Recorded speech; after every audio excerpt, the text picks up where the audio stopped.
In the summer of 2022, my closest friend, who I'll refer to as Jack for privacy reasons, was returning to our hometown from college. I was also in college, but decided to stay in town for my studies.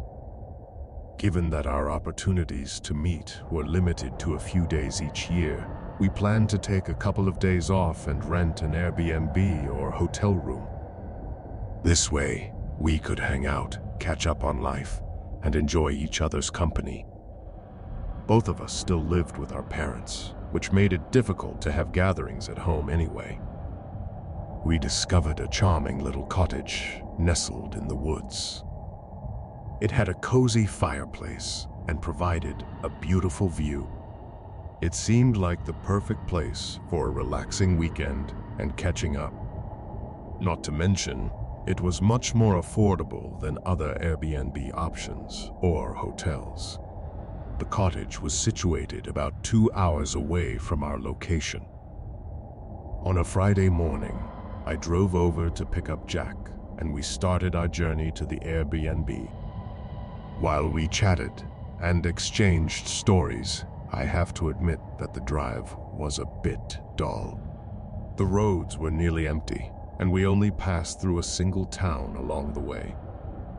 Upon arrival, the cabin appeared lovely from the outside.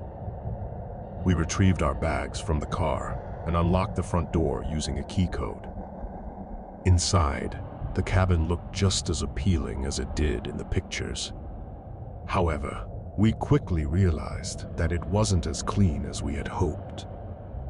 Dirty footprints covered the floors, as if someone had walked in from the forest without removing their shoes. Thankfully, the bedding appeared to have been freshly washed, which was a relief. After settling in, we spent some time talking before deciding to explore the forest surrounding the cabin. Both of us were enthusiastic about nature and enjoyed taking long walks and hikes. While wandering, we stumbled upon a path not far from the back of the cabin.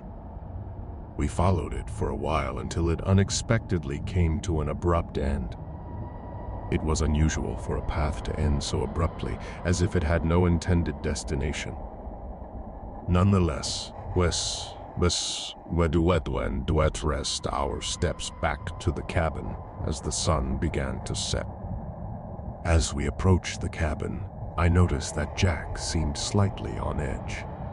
He appeared to be glancing around nervously, which was unlike his usual fearless demeanor. "Is everything okay?" I asked, concerned about his behavior. "Yeah, I thought I saw someone over there, but it's probably nothing," he replied, trying to brush it off. I followed his gaze, but I couldn't see anything noteworthy. By that time, darkness was settling in, making it difficult to discern much detail. We dismissed the issue and headed back inside. Jack took a shower while I started preparing some food. However, a sense of unease lingered. I couldn't help but notice that there were more footprints around the house than before. Some of them even led right up to where our bags were placed. As far as I could tell, nothing appeared to be missing. I mentioned my observation to Jack, but he wasn't entirely convinced. He believed that the footprints had been there all along. Despite our concerns, we continued with our evening activities. Around 10 p.m., we got ready for bed. The cabin layout consisted of a living room and kitchen as you entered, followed by a bedroom with 2 beds and a bathroom. We each took a bed and eventually drifted off to sleep. However, a few hours into the night, I was awakened by Jack whispering my name urgently. He was sitting up in his bed, looking alarmed. "What's going on?" I asked, my heart racing as I saw his concerned expression. He pointed towards the door and whispered, "Someone's inside." I strained my ears and heard soft, deliberate footsteps just outside the bedroom door. My heart pounded in my chest, and fear crept in. Both of us listened intently as the mysterious person seemed to be moving about in the cabin. The footsteps came closer to the bedroom door, causing a knot of anxiety to tighten in my stomach.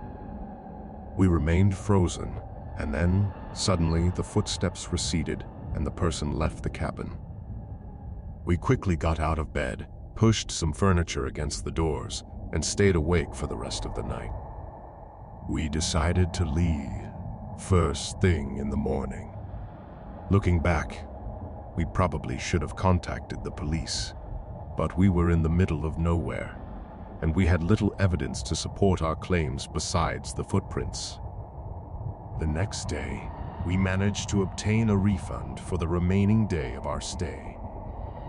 Strangely, the owner of the cabin never responded to our message explaining what had occurred. We received a refund without an apology or explanation. They simply returned our money and remained silent. The whole experience left us shaken and wary of renting properties in unfamiliar areas.